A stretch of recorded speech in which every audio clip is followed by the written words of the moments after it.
Hey guys, and welcome back to the Pennies To Pounds Podcast with your host Kia.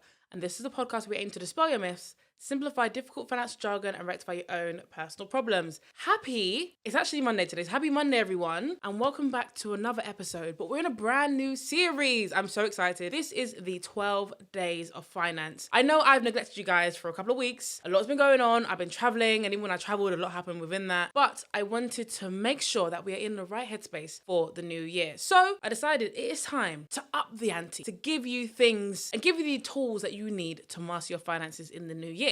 So, with a brand new 12 Days of Finance series from today, the 23rd of December, all the way through to, I believe, the 3rd of January, you will have a brand new episode, 9 a.m, every single day along those 12 days to help you to level up your finances. And I'm super excited because I've got some great things planned. I'm really just going to chop it up. Each episode is between 8 to 10 minutes, so they are bite-sized, compact tools and quick, efficient tips that you can implement into your life to make sure that 2025 is the best financial year that you've had to date so far. Episode 1 today, we are talking about why you are broke, and these are the money tips that we're going to avoid in 2025. Now, the first one and a big one that I see, especially among young people, is lifestyle inflation. Lifestyle inflation is when you have a certain lifestyle. So let's just say it's at A, your lifestyle. You then may see a pay rise, you may be able to negotiate a better salary. Whatever it is, you see your income increase. And instead of saying, wow, okay, this difference in my income, I'm going to put it away into savings, I'm going to put it into investments, a lot of people will then go ahead and increase their lifestyle and how much they spend on their lifestyle. It might be taking out cars on finance, might be getting a brand new phone, it might be getting a new TV, a new sofa, whatever it is, their lifestyle increases with their income, quite often on par. There's no problem with a small increase. You know, if your income goes up 20% and you increase your lifestyle by 5%, that's fine. But a lot of people, their income goes up by 20% and they increase their lifestyle by 20%, sometimes even more.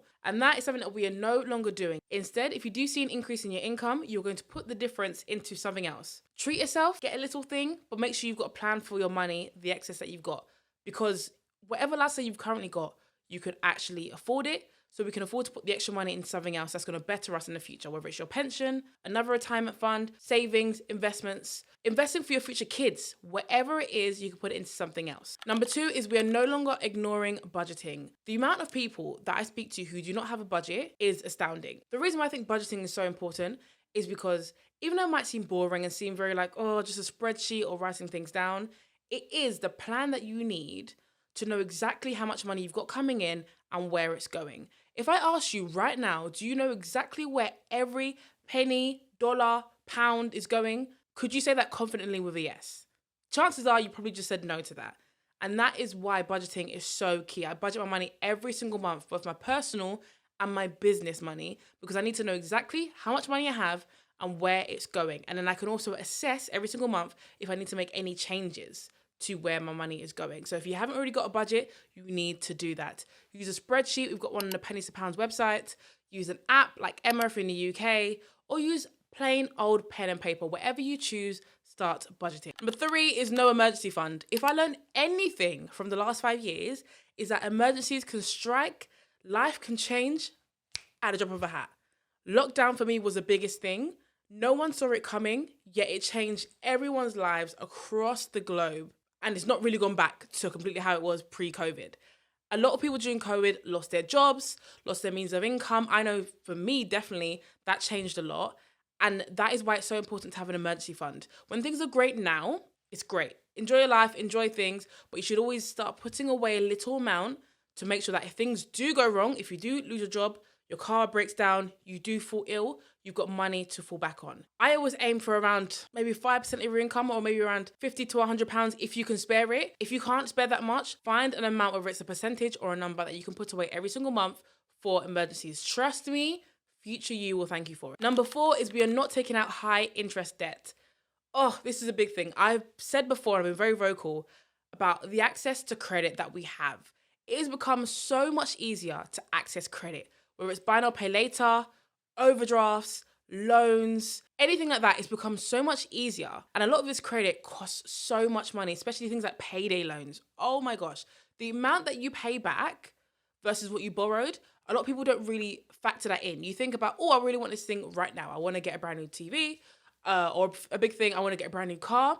And you don't really realize how much money on top of the actual value of the item that you're buying, how much money extra you're paying. And we are no longer doing that because it costs you so much money to take things out. If you do need to borrow money, try and do it in a smarter way. See if you can get 0% interest credit cards. See if you can get a balance transfer card, which might be cheaper, so you pay less interest over the period of time. Figure out ways that you can actually lean on credit if you need to. That's a big one. That isn't going to cost you an arm and a leg, because that is so important. And we don't want to be throwing money away, because all you're doing is giving free money to lenders just so you can have money out. And that's money that I'm sure you could do with every month and put towards something else. If it's your dream holiday, dream car, dream home, whatever it is, you can put it towards something else. And then lastly, a very big one that we talk about all the time is we are no longer not investing. There is absolutely no excuse to not be investing. It is so easy to invest. You can start with £1. You don't need to be a millionaire to start investing. You can start with £1. There is another episode on the Pennies To Pounds podcast. I will put a clip of it here. If you are watching the podcast, if you're listening, it'll be in the description, the exact number to go and have a look at. But that is a step-by-step guide on how to start investing. But honestly, one of the best things about living in this generation is how easy it is to start investing. I remember being 18 and asking my dad, how do you invest? And it was very convoluted.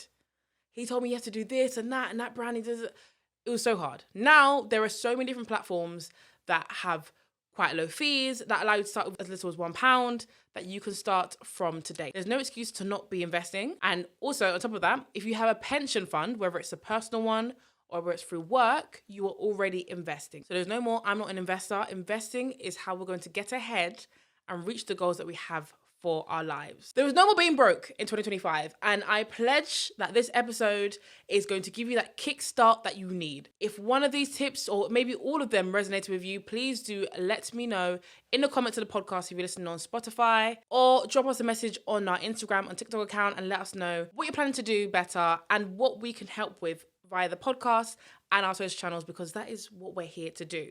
But yes, thank you for listening to episode 1 of our 12 Days of Finance. Be sure to check back this time tomorrow for the next episode in the series. And we're back again tomorrow with another episode. Bye, guys.